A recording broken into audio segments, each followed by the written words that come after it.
573 AD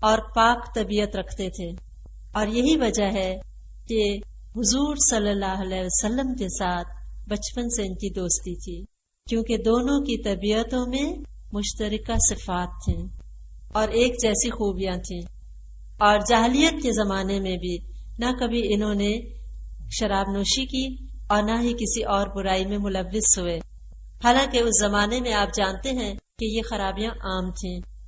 آپ صلی اللہ علیہ وسلم سے جو دوستی تھی وہ جو بچپن سے ابتدا ہوئی تو پوری عمر قائم رہی، اور اس دوست نے دوستی کا حق ہر ہر قدم پہ ادا کر دیا۔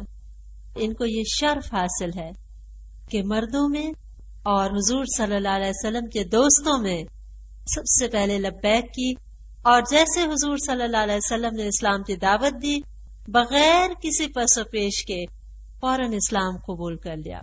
جب بھی حضور صلی اللہ علیہ وسلم نے کچھ کہا انہوں نے فوراً تصدیق کر دی، ہر لمحے اور ہر موقع پہ۔ صلح حدیبیہ کے وقت جو شرائط تھیں مسلمانوں کو اس پہ بہت رنج تھا، اور مسلمانوں کو لگتا تھا کہ اس میں ہماری شکست ہے۔ بڑے بڑے صحابہ کرام، حضرت عمر رضی اللہ تعالی عنہ جیسے صحابی بھی اس کی شرائط کے بارے میں تھوڑے سے کنفیوژن کا شکار ہو گئے، اور حضرت ابوبکر رضی اللہ تعالی عنہ کے پاس آئے کہ ان شرائط کے بارے میں آپ کیا کہتے ہیں؟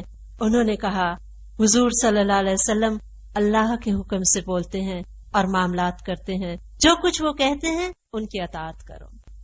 معراج کے موقع پہ جب لوگوں نے مذاق اڑایا اور آ کے حضرت ابوبکر صدیق رضی اللہ تعالیٰ عنہ کو بتایا کہ سنا ہے آپ نے اپنے دوست کے بارے میں، وہ کیا کہہ رہا ہے؟ وہ تو کہتا ہے میں آسمانوں کی سیر کر آیا۔ آپ صلی اللہ علیہ وسلم کے بارے میں فوراً حضرت ابوبکر صدیق نے تصدیق کی اور کہا جو کچھ کہتے ہیں سچ کہتے ہیں۔ یہی وجہ ہے کہ ان کا لقب صدیق پڑ گیا، بہت ہی سچے اور ہر بات میں تصدیق کرنے والے حضور صلی اللہ علیہ وسلم تھے۔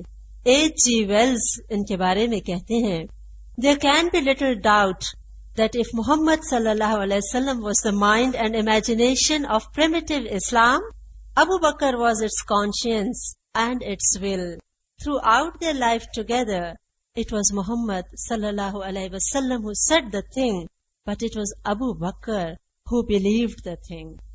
اور یہ تھا دوستی کا حق اور تعاون علی الاسلام کہ جو کچھ پھر وہ کہتے گئے یہ تصدیق کرتے چلے گئے، اور جان اور مال کے ساتھ جو کچھ بھی ان سے میکسیمم پاسبل ہو سکا اسلام کی خدمت آخری وقت تک کرتے رہے۔ کوئی ایسی قربانی نہیں ہے جو حضرت ابوبکر صدیق رضی اللہ تعالیٰ عنہ نے نہ دی ہو، کوئی ایسا موقع نہیں ہے جہاں دوست نے دوستی کا حق نہ ادا کیا ہو۔ حتیٰ کہ آپ سب جانتے ہیں ہجرت کے موقع پہ جبکہ مکہ کے کفار سے مسلمانوں کو سخت خوف اور پریشانی تھی اور لوگ فوراً ہجرت کرتے چلے گئے، یہ آخری وقت تک انتظار کرتے رہے اور آخر میں یہ اور حضور صلی اللہ علیہ وسلم رہ گئے۔ ان کو یہ تو علم تھا کہ ہجرت کا حکم آنے والا ہے، لہٰذا 2 اونٹ مستقل خوب کھلا پلا کے سفر کے لیے تیار کر رہے تھے۔ اس وقت بھی خیال تھا کہ حضور صلی اللہ علیہ وسلم کے لیے بھی اونٹ تیار ہو، جیسے حکم آئے ہم چل پڑے۔ آپ صلی اللہ علیہ وسلم ایک دن تشریف لائے اور فرمایا کہ ابو بکر ہجرت کا حکم آ گیا ہے، تیار حاضر ہر بات پہ لبیک کہنے والے۔ فوراً ایک اونٹ پیش کر دیا، یہ آپ کے لیے ہے۔ آپ صلی اللہ علیہ وسلم نے ایسے ہی لینا مناسب نہ سمجھا اور قیمت ادا کی۔ رات کے وقت آپ سب جانتے ہیں جب حضور صلی اللہ علیہ وسلم کے گھر مبارک کے گرد تمام کفار مکہ کا سخت پہرا تھا، ان کے بڑے بڑے سرداروں نے مل کے اپنے بندوں کو سلیکٹ کیا اور وہ ساری رات پہرا دیتے رہے۔ ایسے پرخطر حالات میں اللہ تعالیٰ کی مدد اور مہربانی سے حضور صلی اللہ علیہ وسلم نہایت آرام سے ان کے گھیرے کے درمیان سے نکل کے چلے گئے اور ان کو پتہ بھی نہ چلا، اور حضرت علی رضی اللہ تعالیٰ عنہ کو جیسے اپنے بستر پہ سلا گئے تھے وہ صبح تک یہ سمجھتے رہے کہ آپ صلی اللہ علیہ وسلم سو رہے ہیں۔ لہٰذا رات کے وقت یہ دونوں دوست اس انتہائی خطرناک لمحے میں شانہ بشانہ تھے، اور یہ سفر طے کرتے ہوئے جب مکہ سے باہر نکلے تو جبل سور میں ایک غار ہے جس کو غار سور کہا جاتا ہے، اس غار کی طرف چل پڑے۔ ہر طرف سے دشمنوں کا خطرہ تھا، کوئی آہٹ ہوتی اور ابو بکر صدیق رضی اللہ تعالیٰ عنہ گھبرا اٹھتے. کبھی آپ صلی اللہ علیہ وسلم کے آگے ہو جاتے اور کبھی پیچھے، کبھی آگے اور کبھی پیچھے. آپ صلی اللہ علیہ وسلم نے پوچھا ایسا کیوں کرتے ہو؟ کہنے لگے یا رسول اللہ صلی اللہ علیہ وسلم، جب یہ فکر ہوتی ہے کہ سامنے سے نہ کوئی آ جائے تو فوراً آپ کے آگے آ جاتا ہوں. آگے آتا ہوں تو فکر ہوتی ہے کہیں کوئی پیچھے تعاقب تو نہیں کر رہا، فوراً پیچھے آ جاتا ہوں. اپنی جان کی کوئی فکر نہیں، صرف فکر ہے تو اس عظیم نبی کی جس نے دنیا میں اسلام پھیلانا تھا. بہت بڑا احسان ہے ہم سب مسلمانوں پہ حضرت ابو بکر صدیق رضی اللہ تعالیٰ عنہ کا. اور ایسا ساتھ انہوں نے دیا کہ اپنی جان کی کوئی پرواہ نہ کی. جب غار میں دونوں پہنچے تو مختلف سوراخ تھے، وہ تو بند کر دیں، لیکن ایک سوراخ بند نہ کر سکے تو اس کے اوپر اپنی پاؤں کی ایڑی رکھ دی تاکہ اس میں سے کوئی زہریلا جانور، بچھو یا سانپ نہ نکل کے کاٹ لے. آپ صلی اللہ علیہ وسلم تھکے ہوئے تھے، ان کی گود میں سر رکھ کے سو گئے اور کچھ دیر بعد اسی سوراخ میں سے ان کو کسی زہریلی چیز نے کاٹ لیا. کہا جاتا ہے سانپ تھا یا بچھو.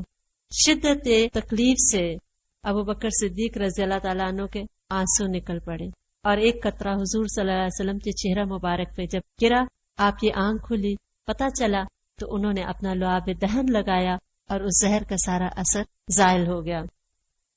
تعاقب کرتے کرتے اگلے دن کفار مکہ میں سے ایک کافر عین غار کے پاس پہنچ گیا اور اتنا قریب تھا کہ اگر وہ ذرا جھکتا تو ان دونوں ساتھیوں کو شاید دیکھ لیتا. اس کے پاؤں ان کو نظر آ رہے تھے. ایسے وقت میں ابو بکر صدیق رضی اللہ تعالیٰ عنہ گھبرا اٹھے اور سخت فکر ہوئی، رو پڑے. کہنے لگے آپ پر میرے ماں باپ قربان، کافر ہمارے سر پہ آ پہنچے ہیں. خدا کی قسم میں اپنے لیے نہیں روتا بلکہ اس لیے روتا ہوں کہ کہیں میری آنکھوں کے سامنے آپ کو کوئی تکلیف نہ پہنچ جائے. دوسروں کا غم، اپنے دوست کا غم اور اس نبی کا غم. اللہ تعالیٰ کو یہ بات پسند آئی. آپ صلی اللہ علیہ وسلم نے بھی تسلی دی اور فرمایا ڈرو مت، اللہ ہمارے ساتھ ہے. اسی واقعے کو سورہ توبہ میں اللہ تعالیٰ نے یوں بیان کیا، اذ ہما فی الغار اذ یقول لصاحبہ لا تحزن ان اللہ معنا. لا تحزن، غم مت کرو، ان اللہ معنا، اللہ ہمارے ساتھ ہے. اور اذ ہما فی الغار، اذ ہما جب وہ دونوں غار میں تھے، دونوں دوست، اور ایک دوست دوسرے پہ قربان ہونے کے لیے تیار. ایک ٹریبیوٹ ہے جو قرآن پے کر رہا ہے اور قیامت تک ہم سب اس آیت کو پڑھتے رہیں گے اور ان کی اس قربانی کو یاد کرتے رہیں گے جو غار میں انہوں نے اس موقع پہ حضور صلی اللہ علیہ وسلم کا ساتھ دے کے دیا. اور یہ یاد رکھیے یہاں جو ورڈ ہے وہ ہے لا تحزن، غم مت کرو. حزن کہتے ہیں دوسرے کے غم کو. ابو بکر صدیق کو اپنا غم نہیں تھا رضی اللہ تعالی عنہ، ان کو کس کا غم تھا؟ اپنے دوست کا. آپ دیکھتے چلے جائیں کہ ہر لمحے پہ وہ کس طرح اس دوست سے دوستی کا حق ادا کرتے چلے جا رہے ہیں. اس غار میں ان کا ایک بیٹا ان مشکل حالات میں شام کو چھپ کے آتا اور ان کو آ کے تمام حالات بتاتا کہ یہ اب کفار کی پلاننگ ہے اور وہ یوں آپ کو تلاش کرنے کا سوچ رہے ہیں. ان کے سارے پلان سے ان کو آگاہ کرتے تاکہ یہ اپنی اگلی پلاننگ اس کے مطابق کریں. ابو بکر صدیق رضی اللہ تعالی عنہ کے غلام فہیرہ ان کو رات کو دودھ لا کے دیتے بکریوں کا، اور ان کی جو بیٹی تھی حضرت اسماء رضی اللہ تعالی عنہا، انہوں نے ان کو چلتے وقت جب کھانا دیا تو اپنی کمر کا کپڑا پھاڑ کے اس میں کھانا لپیٹ کے دیا. کوئی قربانی ان کے خاندان نے ایسی نہیں ہے جو نہ دی ہو.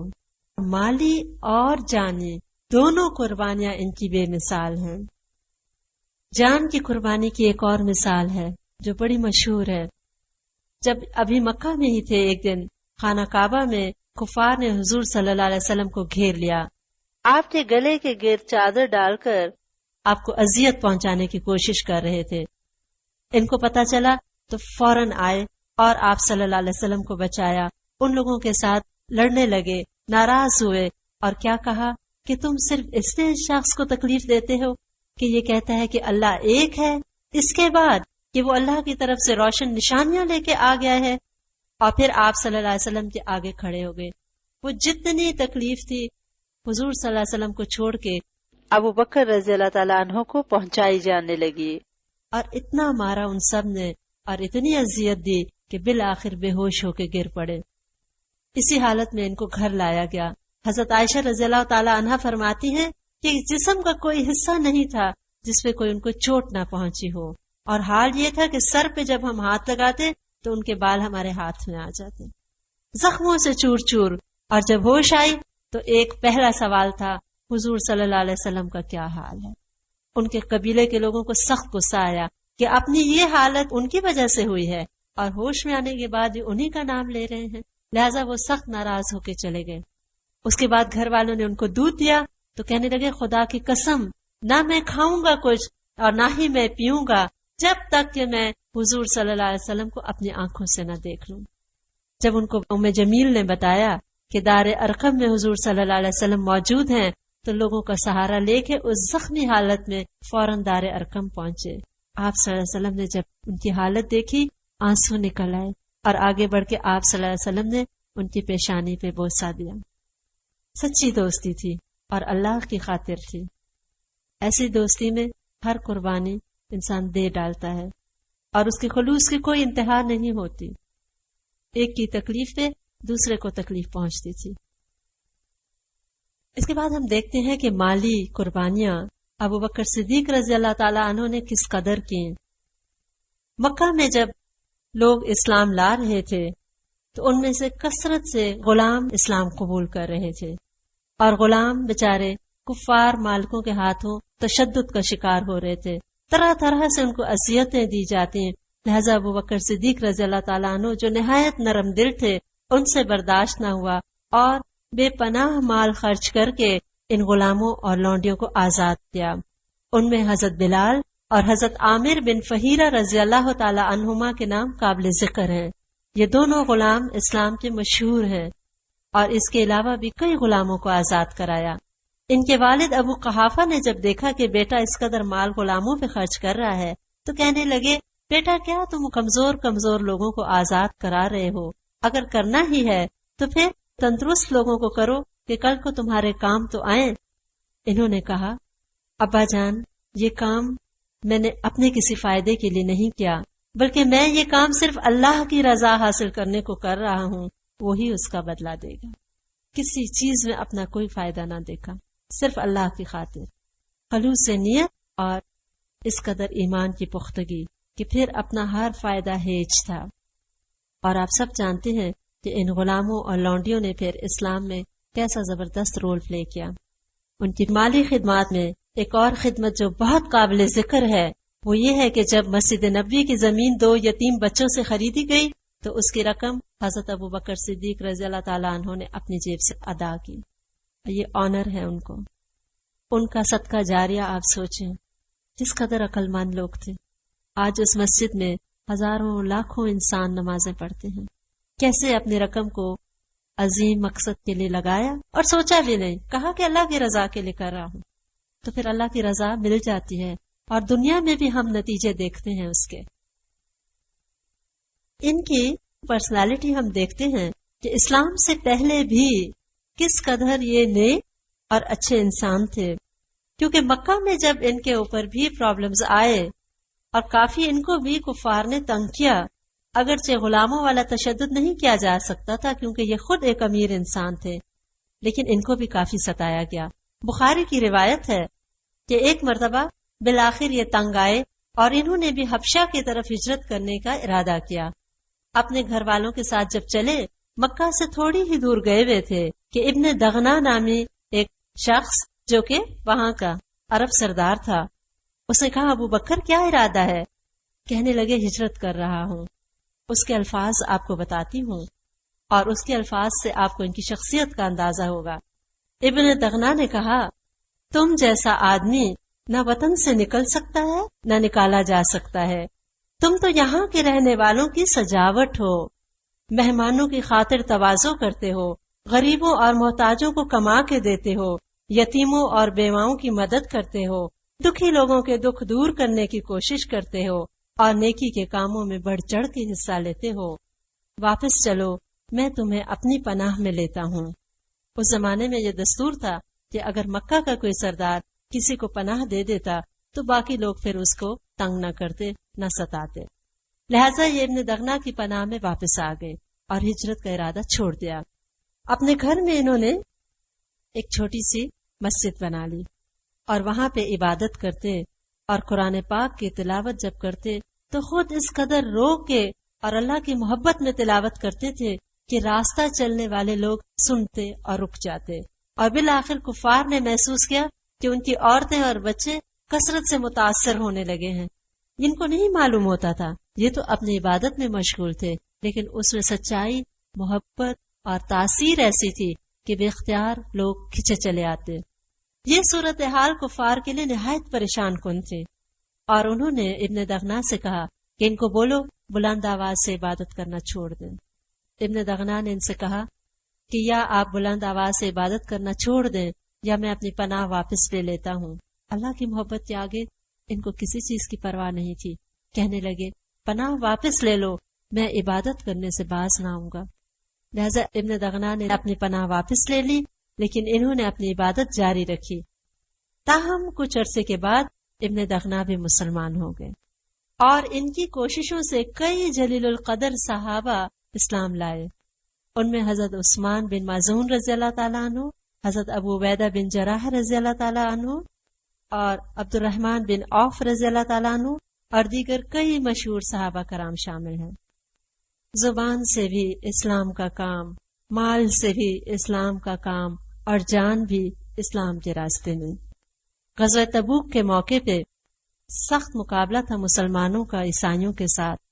راستہ بہت طویل تھا اور بہت زیادہ گرمی تھی، مال کی کمی تھی، اور رومی نہایت مسلح اور ایک قوت والی طاقت تھی اس زمانے میں۔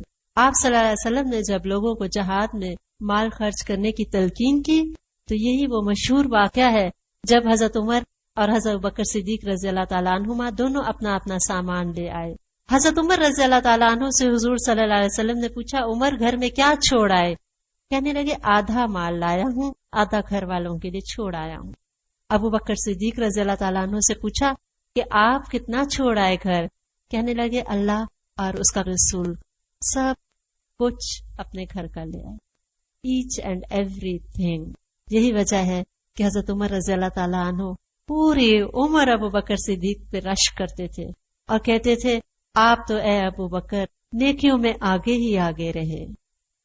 جب بھی حضرت عمر رضی اللہ تعالیٰ عنہ کوشش کرتے تو دیکھتے کہ ابو بکر صدیق ان سے بہت آگے پہلے پہنچ چکے اور نیکی کما چکے۔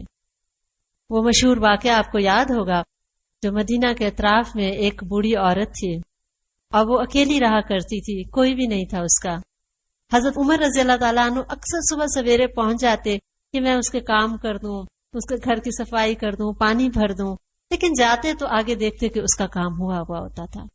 ایک رات کہنے لگے آج تو ساری رات بھی بیٹھنا پڑا تو بیٹھوں گا، دیکھوں گا کہ کون مجھ سے پہل کر جاتا ہے۔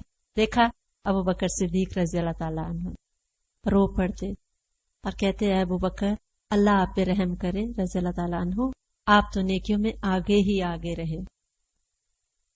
نہایت شفیق، نرم دل، مہربان، لیکن اصولوں کے معاملے میں چٹان کی طرح سخت۔ حضور صلی اللہ علیہ وسلم سے اپنی بیٹی عائشہ رضی اللہ تعالیٰ عنہا کی شادی کی، اور آپ سب جانتے ہیں کہ وہ کس قدر چھوٹی تھیں، اور یہ شادی مکہ معظمہ میں ہو گئی تھی، لیکن رخصتی ہجرت تک ملتوی کر دی گئی تھی۔ جب ہجرت کر کے مدینہ منورہ آئے، حضور صلی اللہ علیہ وسلم سے خود جا کے کہا کہ آپ رخصتی کروا لیں۔ آپ صلی اللہ علیہ وسلم نے فرمایا ابھی میرے پاس مہر کی رقم نہیں ہے۔ انہوں نے اپنی جیب سے مہر کی رقم ایز اے فرینڈ آپ کو دی، اپنی بیٹی کی مہر کی رقم اپنی ہی جیب سے دی، اور آپ صلی اللہ علیہ وسلم نے رخصتی کروا لی۔ بخاری کا یہ واقعہ ہے، عید کا دن تھا، آپ صلی اللہ علیہ وسلم لیٹے ہوئے تھے، آپ صلی اللہ علیہ وسلم کے حجرہ مبارک سے گانے کی آواز آئی۔ آگے آئے تو دیکھا حضرت عائشہ رضی اللہ تعالیٰ عنہا بیٹھی ہیں اور چھوٹی دو بچیاں ہیں، ان سے کچھ جنگ بعاث کے اشعار تھے وہ سن رہی ہیں۔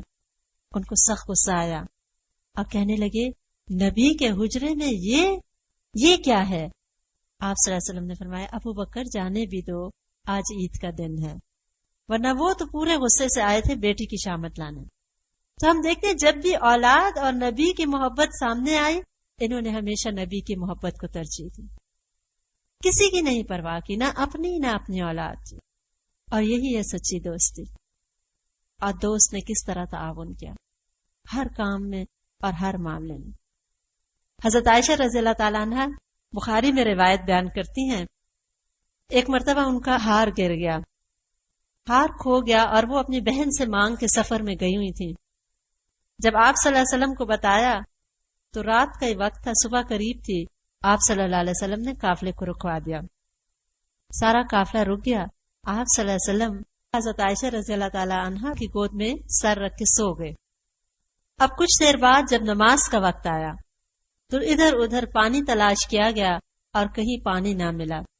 ابو بکر صدیق رضی اللہ تعالیٰ عنہ کو اپنی بیٹی پہ سخت غصہ آئے کہ ان کی وجہ سے سارا قافلہ پریشان ہو رہا ہے.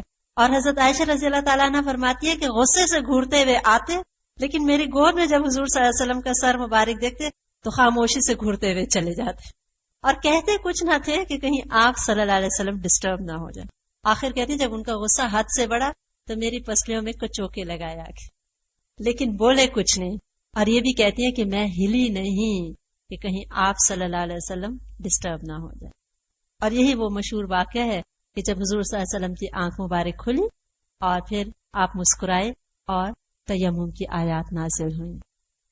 اور ایک صحابی نے کہا کہ اے ابو بکر کے گھر والوں، یہ تمہاری پہلی برکت تو نہیں، تم پہ اللہ کی رحمتیں ہوں کہ تمہاری وجہ سے آج ہم کو یہ سہولت اللہ تعالیٰ نے میسر کر دی.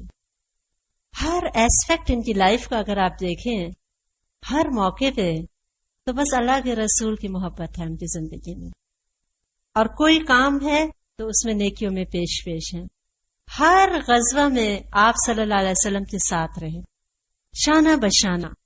بدر کے موقع پہ حضور صلی اللہ علیہ وسلم کثرت سے گریہ کر رہے تھے، رو رہے تھے، اللہ کی مدد مانگ رہے تھے، بخاری کی روایت ہے. تو انہوں نے آگے بڑھ کے تسلی دی اور کہا بس کیجیے، اللہ تعالیٰ آپ کا ساتھ دے گا، اللہ آپ کی مدد کرے گا. یعنی جب بھی تسلی کی ضرورت ہوئی یہ موجود ہیں، جب بھی ہمت کی ضرورت ہوئی یہ موجود ہیں، اور ہر غزوے میں حضور صلی اللہ علیہ وسلم کے ساتھ رہے. ایمان کی قوت ایسی تھی کہ ہر رشتہ اس کے آگے سیکنڈری ہو گیا. ان کے ایک بیٹے تھے جنہوں نے جنگ بدر کے موقع تک اسلام نہیں قبول کیا تھا. وہ بعد میں کہتے ہیں جب اسلام لے آئے کہ ابا جان کئی دفعہ ایسا ہوا بدر میں کہ آپ میرے تلوار کی زد میں آئے اور میرے لیے بڑا آسان تھا وار کرنا، لیکن میں آپ کو بچا گیا. کہتے ہیں اگر تم میری تلوار کی زد میں آتے میں تمہیں کبھی نہ بچاتا، کیونکہ ان کے لیے خون کا رشتہ کچھ حیثیت نہیں رکھتا تھا اللہ اور اس کے رسول کے آگے. اور یہ الفاظ کہنے کے نہیں تھے، they used to mean it. اور ایسا کر کے کئی صحابہ کرام نے دکھایا بدر کے موقع پہ. کسی نے باپ کو قتل کیا، کسی نے ماموں کو قتل کیا، کسی نے کسی کی نہیں پرواہ کی، بس صرف ایمان تھا.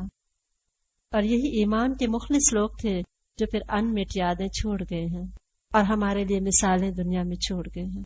For the times to come and to be followed always and always. یہی ہیں ہمارے ہیروز اور انہی کو ہم نے فالو کرنا ہے.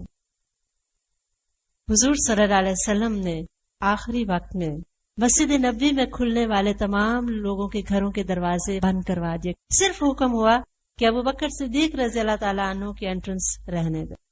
آنر.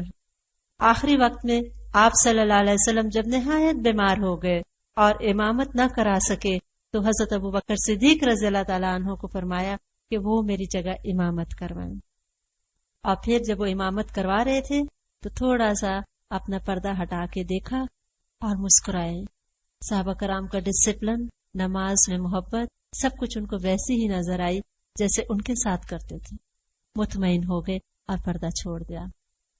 جس وقت حضور صلی اللہ علیہ وسلم دنیا سے رخصت ہوئے، حضرت بکر صدیق رضی اللہ تعالیٰ عنہ اجازت لے کے تھوڑی دور ان کی بیوی کا گھر تھا، وہاں گئے ہوئے تھے، کیونکہ اس روز آپ صلی اللہ علیہ وسلم کی طبیعت قدرے بہتر لگ رہی تھی. لیکن جب آپ کی خبر آئی تو فوراً حاضر ہوئے. تب تک تمام صحابہ کرام نہایت پریشانی کی حالت میں تھے.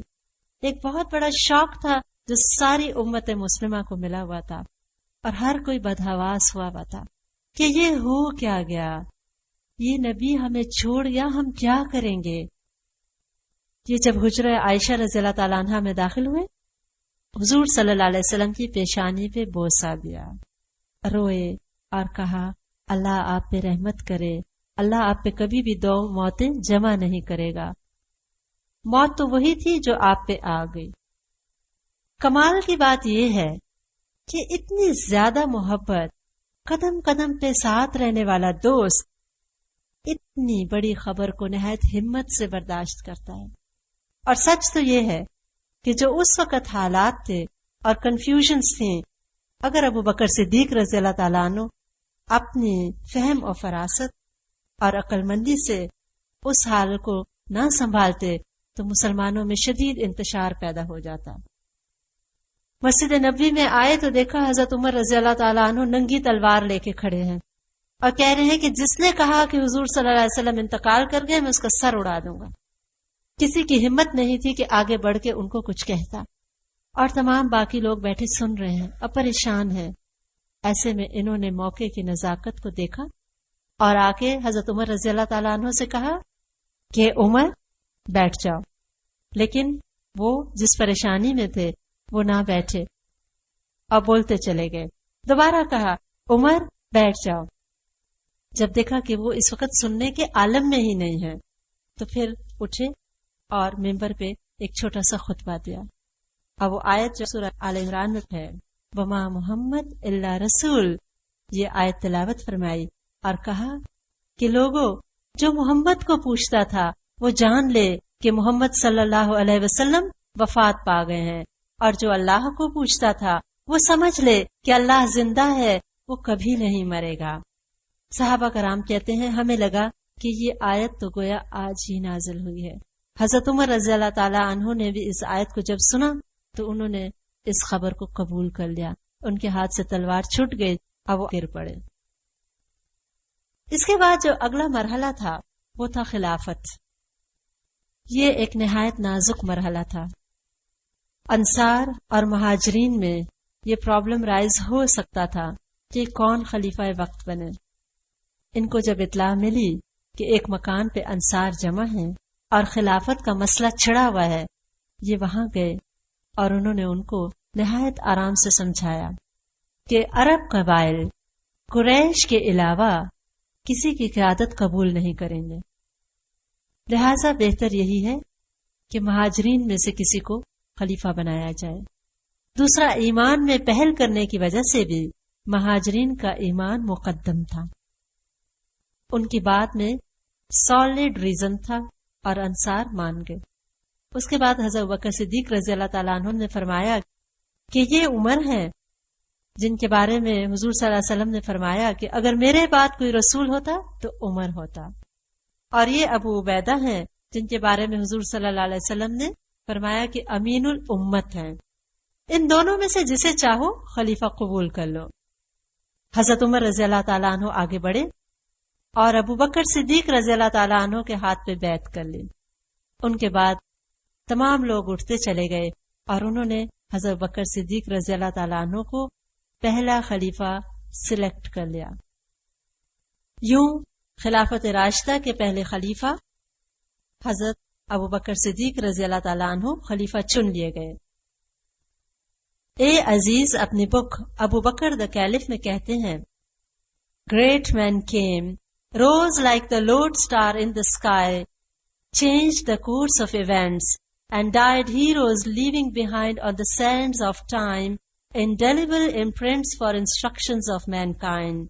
One such great soul was Abu Bakr Raziallahu Ta'ala Anhu, the Caliph, first of the Caliphs to walk on the stage of the world history. تو دنیا کی تاریخ میں پہلا مسلمانوں کا خلیفہ بنا اور ایسا مثالی کردار چھوڑ گیا کہ تاریخ ان کو پریز کیے بغیر رہ نہیں سکتی، خواہ مسلمان ہوں یا غیر مسلم۔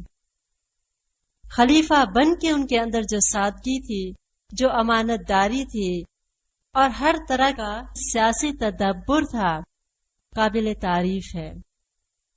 خلیفہ بنتے ہی انہوں نے سارے انتظامی امور سنبھال لیے، حالانکہ جو ان کے دل کو چوٹ ہوگی ہم تو سوچ بھی نہیں سکتے، جو ان کو محبت تھی ہمارا تو گمان بھی نہیں پہنچ سکتا. لیکن مومن کیا ہے کہ مشکل کے وقت صبر اور ہمت سے کام لے. اور اگر وہ ہمت سے کام نہ لیتے تو شاید اتنی اسٹرانگ مسلم حکومت کبھی بھی نہ قائم ہوتی. جب یہ خلیفہ بنے تو جو سب سے پہلا خطبہ دیا وہ بھی سننے والا ہے اور نہایت مؤثر تقریر کیا کرتے تھے. انہوں نے کہا، لوگوں خدا کی قسم، میرے دل میں کبھی امارت کی خواہش پیدا نہیں ہوئی. میں نے کبھی خفیہ یا اعلانیہ طور پر اللہ تعالیٰ سے اس کے لیے دعا نہیں کی، لیکن اس خدشہ کے پیش نظر کہ کہیں فتنہ نہ برپا ہو جائے میں اس بوجھ کو اٹھانے کو تیار ہو گیا ہوں. وہ بوجھ سمجھا کرتے تھے، وہ لوگ کرسیوں کے لیے لڑا نہیں کرتے تھے. آگے فرمایا، لوگو میں تم پہ حاکم بنایا گیا ہوں، حالانکہ میں تمہاری جماعت میں سب سے بہتر نہیں ہوں. اگر میں اچھا کام کروں تو میری اطاعت کرنا، اور اگر کج روی اختیار کروں تو تم پہ میری اطاعت لازم نہیں، مجھے سیدھا کر دو. اگر میں کج روی کروں تو مجھے سیدھا کر دو. سچائی امانت ہے اور جھوٹ خیانت. تمہارا ضعیف فرد بھی میرے نزدیک قوی تر ہے، یہاں تک کہ میں اس کا حق نہ دلوا دوں، اور تمہارا طاقتور شخص بھی میرے یہاں ضعیف ہے جب تک کہ میں اس سے دوسروں کا حق نہ دلوا دوں. اگر میں خدا اور اس کے رسول کی اطاعت کروں تو میری اطاعت کرو، اور اگر اس کی نافرمانی کروں تو تم پہ میری اطاعت لازم نہیں.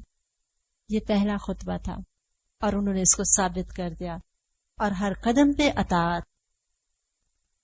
سب سے پہلا مسئلہ جو ان کو خلافت کے بعد پیش آیا وہ تھا اسامہ بن زید رضی اللہ تعالیٰ عنہ کے لشکر کی شام کی طرف روانگی.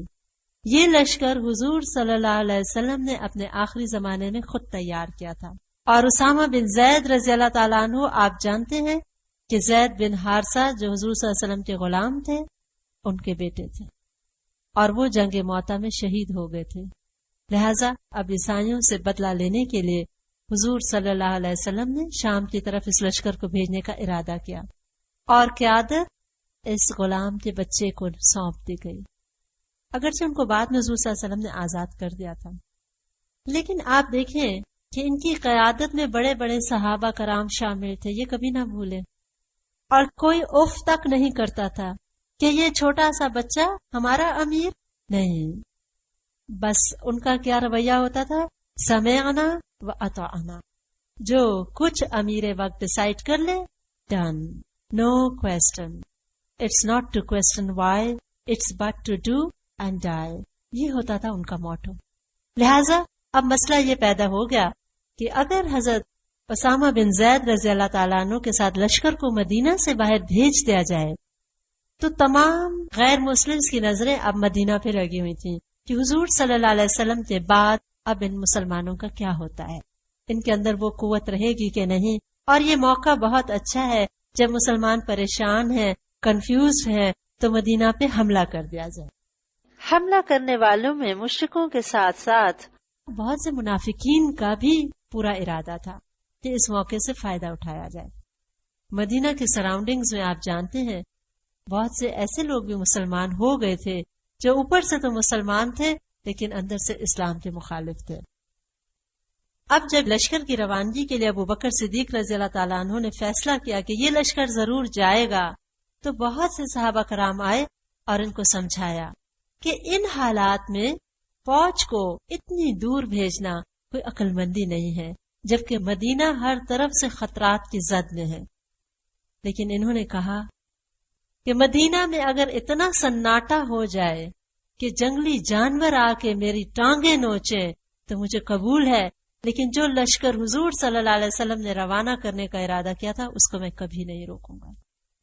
حضور صلی اللہ علیہ وسلم کی وفات کے صرف 19 دن کے بعد، only 19 days، آپ وہ صدمہ اور شوق سوچیں، انسرٹینٹی سوچیں، مخالفین کی سازشوں کا سوچیں، اور ان کی ایمان کی پختگی دیکھیں، اور دوست کی دوستی دیکھیں کہ ان کے مشن کو زندہ رکھنا ہے.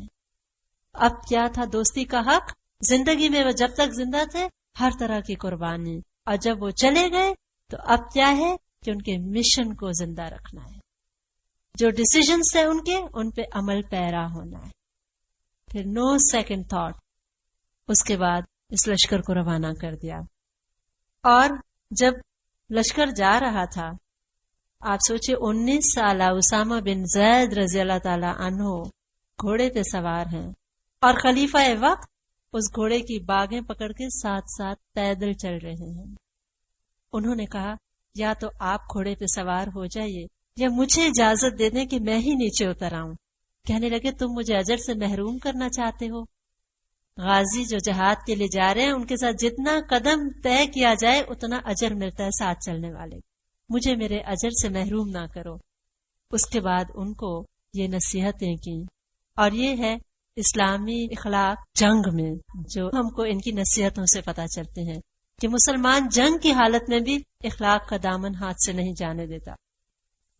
ان کو یہ نصیحت کی خیانت نہ کرنا، مال نہ چھپانا، بے وفائی سے بچنا، کسی کے اعضاء نہ کاٹنا، بوڑھوں، بچوں اور عورتوں کو قتل نہ کرنا، کھجوروں اور پھل لانے والے درختوں کو کھانے کے علاوہ کسی اور غرض کے لیے مت کاٹنا، اور جانوروں کو کھانے کے علاوہ مت ذبح کرنا.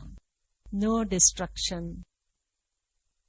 اور اس طرح یہ لشکر ان کے اپنے ڈیسیجن کی وجہ سے چلا. صحابہ کرام راضی نہیں تھے، لیکن یہ یاد رکھیں مومن توکل کرتا ہے لیکن ساتھ ساتھ دنیاوی اسباب پورے تیار رکھتا ہے. لہذا یہ دفاع مدینہ سے غافل نہیں تھے. ان کو خوب پتا تھا کہ مدینہ پہ ہر طرف سے خطرہ ہے. لہذا انہوں نے مختلف چھوٹے چھوٹے دستے مدینہ منورہ کے اندر بنائے اور ان کے اوپر مختلف صحابہ کرام کو ان کا امیر مقرر کر دیا. جیسے حضرت علی رضی اللہ تعالیٰ عنہ کو ایک دستے کا، حضرت زبیر رضی اللہ تعالیٰ عنہ کو دوسرے دستے کا، حضرت طلحہ رضی اللہ تعالیٰ عنہ کو تیسرے دستے کا، اور حضرت عبد الرحمن بن عوف اور عبداللہ بن مسعود رضی اللہ تعالیٰ عنہما کو مختلف دستوں کا امیر بنایا. اور یہ جو ڈفرنٹ 6 لشکر تھے ان کو مختلف راستوں پہ متعین کر دیا تاکہ اگر دشمن بے خبری میں آئیں تو مدینہ کو بغیر حفاظت کے نہ پائیں. ان لشکروں کے علاوہ خود بھی پوری طرح تیار تھے کہ اگر مدینہ پہ حملہ ہوا تو میں خود لڑوں گا. وہی ہوا کہ وہ قبائل جو کہ سرکش ہو چکے تھے، بنی عیس اور بنی زبیان ان کا نام تھا، وہ جب چلے حملہ کرنے تو ان کو راستے میں مدافعت پیش آئی. اور صبح کے وقت حضرت بکر صدیق رضی اللہ تعالیٰ عنہ خود پرسنلی بھی نکلے جنگ کے لیے. ان کا پیچھا کیا، ان کے ساتھ جنگ کی اور یوں اس خطرے کو ہمیشہ کے لیے ختم کر دیا. اب ایک طرف مدینہ محفوظ ہو گیا اور دوسری طرف جو شام کی طرف لشکر گیا تھا حضرت اسامہ بن زید رضی اللہ تعالیٰ عنہ کی قیادت میں وہ نہایت کامیاب ہو کے لوٹا. بہت سا مال غنیمت بھی لائے اور اس کا بہت بڑا نفسیاتی فائدہ یہ ہوا کہ تمام قبائل پہ ایک روب پڑ گیا کہ مسلمان حضور صلی اللہ علیہ وسلم کے بعد بھی اتنے منتظم، اتنے ہی بہادر اور اتنے ہی قوت والے ہیں، اور ان کی طرف مزید کوئی حملہ کرنے کا ارادہ انہوں نے چھوڑ دیا. بہت مختصر عرصہ حضرت بکر صدیق رضی اللہ تعالیٰ عنہ کو ملا خلافت کے لیے. 2 سال 3 ماہ اور 10 دن total time period. 2 years 3 months and 10 days only. لیکن اتنے کم وقت میں اتنا زیادہ کام کر گئے اور ایک بہت اسٹرانگ حکومت پرووائڈ کر گئے جس کے اوپر بعد کے خلفاء نے خوب کام کیا اور اسلامک امپائر دور دور تک فلرش کرتی چلی گئی. ان 2 مسائل کے علاوہ ایک تیسرا مسئلہ جو ان کی خلافت میں اٹھا وہ تھا جھوٹی نبوت کے دعوے دار. کئی لوگ جو حضور صلی اللہ علیہ وسلم کے زمانے میں بظاہر مسلمان ہو گئے تھے انہوں نے بعد میں نبی ہونے کا دعویٰ کر دیا. ایک تو ان میں سے جو مسلمہ کذاب تھا، اس نے حضور صلی اللہ علیہ وسلم کی زندگی کے آخری دور میں ان کی زندگی میں ہی نبوت کا دعویٰ کیا تھا. آپ صلی اللہ علیہ وسلم کے پاس آ کے تعلیم حاصل کر کے گیا، اور بدنصیبی آپ دیکھیے کہ اس صحبت کے باوجود بدنصیب ہوا اور جھوٹی نبوت کا دعویٰ کر دیا. کچھ آیات اور کچھ نمازیں اپنی بنا کے اس نے دعویٰ کیا کہ میں نبی ہوں، اور بہت جلدی اس کے بہت سے فالوورز بھی ہو گئے. آپ صلی اللہ علیہ وسلم کو بھی اسے خط لکھا تھا کہ آدھی آدھی ریاست بانٹ لیتے ہیں. آپ صلی اللہ علیہ وسلم نے جواب دیا تھا کہ اللہ کی زمین ہے، جسے چاہے وارث بنا دے. آپ صلی اللہ علیہ وسلم کے انتقال کے بعد اس کو اور موقع ملا اور اس نے اپنے فالوورز کو اسٹرانگ کیا اور پوری ایک آرمی بنا لی. حضرت بکر صدیق رضی اللہ تعالیٰ عنہ نے فوجیں بھیجی اور بالآخر حضرت خالد بن ولید رضی اللہ تعالیٰ عنہ کے ہاتھوں فتح ملی اور مسلمہ کذاب مارا گیا. مسلمہ کذاب کے علاوہ اور بھی لوگ تھے جنہوں نے نبوت کا دعویٰ کیا، ان میں طلیحہ اسدی اور مزید لوگ تھے. اہم بات یہ ہے کہ عورتیں زندگی کے ہر شعبے میں مردوں کے شانہ بشانہ رہی ہیں اور اس شعبے میں بھی عورتیں پیچھے نہیں رہیں. ایک خاتون جس کا نام سجاہ تھا، اس نے بھی جھوٹی نبوت کا دعویٰ کیا کہ میں نبیہ ہوں. انتہائی ہوشیار عورت تھی. آخر میں آ کے مسلمہ کذاب سے مل گئی. ان دونوں نے مل کے اپنی نبوت کا دعویٰ کیا اور ان دونوں کی طاقت میں بھی بہت زیادہ اضافہ ہوا. اس نے مسلمہ کذاب سے شادی کر لی اور ان دونوں نے اپنی شادی کی خوشی میں صبح اور رات کی نمازیں معاف کر دیں. لیکن مسلمہ کذاب مارا گیا اور سجاہ کا بھی زور ٹوٹ گیا اور یہ خطرہ ختم ہوا. چوتھا مین مسئلہ جو حضرت ابوبکر رضی اللہ تعالیٰ عنہ کو پیش آیا تھا وہ تھا عام بغاوت اور ارتداد، اپوسٹسی. یعنی بہت سے مسلمان مرتد ہو گئے، اسلام سے پھر گئے، اور بہت سے باقی جو حکمران تھے جو مسلمانوں نے ہی بھیجے تھے انہوں نے بغاوت کر کے اپنے انڈیپینڈنٹ سٹیٹس ڈکلیئر کر دیں. ان سب کے خلاف انہوں نے فوجیں بھیجی اور اس مصیبت کو بھی ختم کیا، ٹوٹلی کرش کیا اس ریبیلین کو. اور جو مرتدین تھے ان کو یہ کہلا کے بھیجا کہ مجھے ان لوگوں کے حالات معلوم ہوئے ہیں جو پہلے مسلمان ہوئے تھے مگر اب دین سے ہٹ گئے ہیں. انہوں نے در حقیقت خدا کو پہچانا ہی نہیں اور وہ شیطان سے قریب ہو گئے ہیں، حالانکہ وہ انسان کا دشمن ہے. میں تمہارے پاس مہاجرین اور انصار کا ایک شخص فوج کے ہمراہ روانہ کر رہا ہوں جو تمہیں خدا کی طرف بلائے گا. جو شخص اس کی بات مان لے گا وہ اسے قتل نہ کریں گے اور نہ اس سے لڑیں گے، اور جو باز نہ آیا تو اس کے خلاف تلوار اٹھائیں گے، اور کسی سے اسلام کے بغیر کچھ بھی قبول نہ کیا جائے گا. میں نے اپنے قاصد کو حکم دیا ہے کہ میری اس تحریر کو عام لوگوں میں سنا دے اور یہ نشانی مقرر کی کہ جس بستی میں سے اذان کی آواز آئے گی ان سے تعرض کیا جائے گا. یہ یاد رکھیں کہ یہ مسلمانوں کی بستیوں کی طرف احکامات جا رہے ہیں جو لوگ آلریڈی مسلم تھے اور پھر اسلام سے ہٹ گئے تھے. اس کا فائدہ یہ ہوا کہ بہت سے لوگ تو ویسے ہی واپس اسلام کی طرف آ گئے اور جو کچھ نہیں مانے ان کے ساتھ تھوڑی بہت فوجی کاروائیاں ہوئیں اور یوں یہ مسئلہ بھی ختم ہو گیا. جو باغی لوگ تھے وہ بھی سارے ٹھیک ہو گئے اور جو ایک اور مین مسئلہ تھا وہ تھا منکرین زکوٰۃ. کچھ مسلمان قبائل نے یہ کہا کہ ہم مسلمان تو ہیں، تمام فرائض پورے کریں گے لیکن زکوٰۃ نہیں ادا کریں گے. حضرت ابوبکر رضی اللہ تعالیٰ عنہ نے فیصلہ کیا کہ ان کے خلاف فوج بھیجی جائے گی. حضرت عمر رضی اللہ تعالیٰ عنہ نے کہا کہ ان کے خلاف تلوار کیسے اٹھا سکتے ہیں جبکہ یہ مسلمان ہیں اور کلمہ گو ہیں. حضرت ابوبکر رضی اللہ تعالیٰ عنہ نے کہا خدا کی قسم، جو شخص حضور صلی اللہ علیہ وسلم کی زندگی میں ایک بکری کا بچہ بھی زکوٰۃ میں دیتا تھا، اگر وہ اس سے انکار کرے گا تو میں اس کے مقابلے میں جہاد کروں گا. اور خود تیار ہو گئے کہ میں خود جاتا ہوں. لہذا ان فوجی کاروائیوں کے بعد یہ فتنہ بھی ختم ہو گیا، کیونکہ آپ سب جانتے ہیں کہ زکوٰۃ ایک اہم رکن ہے، ہمارے دین اور ایمان کا حصہ ہے، اور اگر ایک رکن سے بھی ہم اوپنلی انکار کرتے ہیں تو ہم اسلام کو پھر پوری طرح قبول ہی نہیں کرے. اور یہ ایک بہت بڑا فتنہ تھا، اگر اس کو اس وقت نہ دبایا جاتا آج نہ جانے اور کتنے فتنے اٹھ جاتے. آپ ان کی ہمت دیکھیے، ادھر یہ اندرونی مسائل ہیں اور اس کے ساتھ ساتھ بیرونی فتوحات کا دروازہ کھول دیا. یہ نہیں سوچا کہ ابھی یہ مسئلہ تو ختم ہو جائے پھر دوسرا مسئلہ میں چھیڑوں گا. ایٹ دا سیم ٹائم عراق اور شام کی طرف اپنی فوجیں روانہ کر دیں، اور بڑی مشہور جنگیں ہوئیں جن میں بہت سے مشہور جرنیل ہیں۔ سب سے بڑا اور عظیم کارنامہ ان کے دور خلافت کا تدوین قرآن ہے، دا کمپائلیشن آف قرآن۔ یہ یاد رکھنا چاہیے ہمیں کہ قرآن پورا کا پورا حضور صلی اللہ علیہ وسلم پہ نازل ہو چکا تھا۔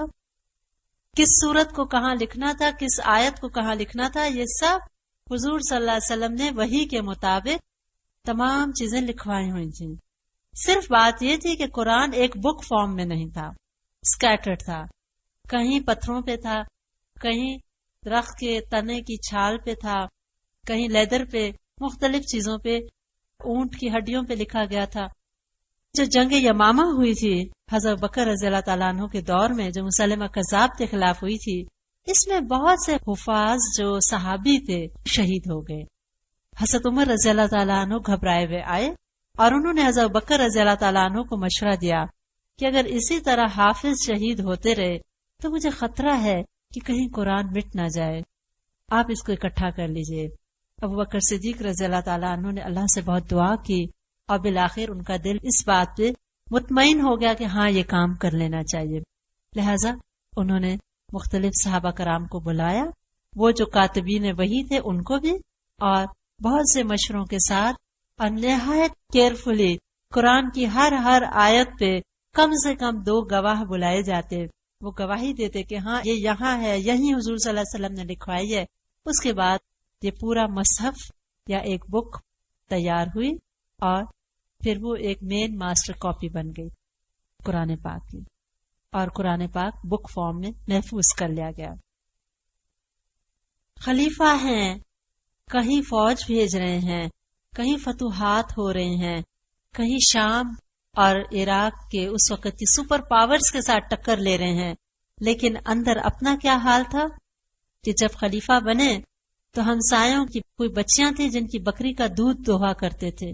اس بچی نے کہا آپ تو خلیفہ بن گئے ہیں، اب ہماری بکری کا دودھ کون دوہے گا؟ انہوں نے کہا خلافت مجھ کو مخلوق کی خدمت سے کبھی نہیں روک سکتی۔ خلیفہ وقت امیر المومنین ان بچیوں کی بکری کا دودھ دوہا کرتے تھے اور رعایا کی خبرگیری کرا کرتے تھے، اور خشیت کا یہ عالم تھا کہ جب قرآن پاک پڑھتے تو روتے روتے ہچکی بن جاتی تھی۔ ایک صحابی کہتے ہیں کہ میں ان کے ساتھ تھا اور کہیں سامنے باغ تھا، چڑیاں تھیں، چڑیوں کو دیکھ کے کہنے لگے اے چڑیوں تم کتنی خوش نصیب ہو، چرتی ہو، چگتی ہو، سیر کرتی ہو اور آخرت کے حساب سے بھی بے نیاز ہو، اور روتے اور کہتے کاش میں درخت ہوتا، کاش میں پرندہ ہوتا کہ میرا حساب نہ لیا جاتا۔ آخری وقت میں سخت بیمار ہوئے، اپنی بیٹی حضرت عائشہ رضی اللہ تعالی عنہا کو بلا کے کہا آج کون سا دن ہے؟ انہوں نے کہا دوشنبہ۔ کہنے لگے حضور صلی اللہ علیہ وسلم کس دن فوت ہوئے تھے؟ آپ دیکھیں آخری وقت میں بھی دوست کی یاد۔ انہوں نے کہا دوشنبہ۔ خواہش کا اظہار کیا کہ اللہ مجھے اسی دن موت دے دے۔ اس کے بعد ان سے کہا کہ دیکھو میرے جسم پہ جو چادریں ہیں انہی کو دھو کے مجھے کفن دے دینا۔ حضرت عائشہ رضی اللہ تعالیٰ عنہا رو پڑی، کہنے لگی ابا جان کیا ہم اب ایسے ہیں کہ آپ کو نیا کفن بھی نہیں دے سکتے؟ کہنے لگے نہیں، نئے کپڑے کا حقدار تو زندہ انسان ہے، مردہ کے جسم کے لیے تو خون اور پیپ ہے، میرے لیے پرانا ہی کپڑا ٹھیک ہے۔ اسلام سے پہلے 40,000 اشرفیاں پرسنل ان کی ریزرو فنڈ تھی، اور جس وقت فوت ہونے لگے حضرت عمر رضی اللہ تعالیٰ عنہ کو دوسرا خلیفہ نامزد کیا تو کہنے لگے دیکھو میرے سرمایے میں سے کیا کیا کچھ ہے۔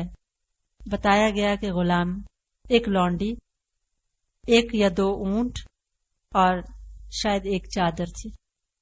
کہنے لگے جیسے میں مروں یہ بیت المال سے مجھے ملا ہوا ہے، یہ دوسرے خلیفہ کا حق ہے، یہ ان کو پہنچا دینا۔ حضرت عمر رضی اللہ تعالیٰ عنہ کے پاس جب وہ چیزیں پہنچائی گئیں تو وہ رو پڑے اور کہنے لگے اے ابو بکر اللہ آپ پہ رحم کرے، آپ کے زہد کا یہ عالم، اتنے بڑے خلیفہ اور بس یہ چھوڑ کے جا رہے ہیں. بالآخر خلیفہ وقت امیر المومنین ابو بکر رضی اللہ تعالیٰ عنہ کا انتقال ہوا. ان کی وفات سے پہلے چند صحابہ نے آ کے کہا کہ آپ حضرت عمر رضی اللہ تعالیٰ عنہ کو خلیفہ مقرر کر رہے ہیں، حالانکہ آپ ان کی مزاج کی سختی سے خوب واقف ہیں. آپ جانتے ہیں کہ وہ مزاج کے تیز ہیں. آپ اللہ کو کیا جواب دیں گے؟ کہنے لگے میں اللہ سے کہوں گا اے اللہ، میں نے اس بندے کو خلیفہ نامزد کیا جو اس وقت تیرے بندوں میں سب سے بہترین تھا. آخری وقت تک حضور صلی اللہ علیہ وسلم کو یاد کرتے رہے. بیت المال سے صرف اتنا لیتے تھے کہ مختصر سا لباس، کھانا اور بیسک ریکوائرمنٹس پوری ہو جائیں. اور یوں نہایت امانت صداقت کے ساتھ یہ خلیفہ دنیا سے رخصت ہو گئے.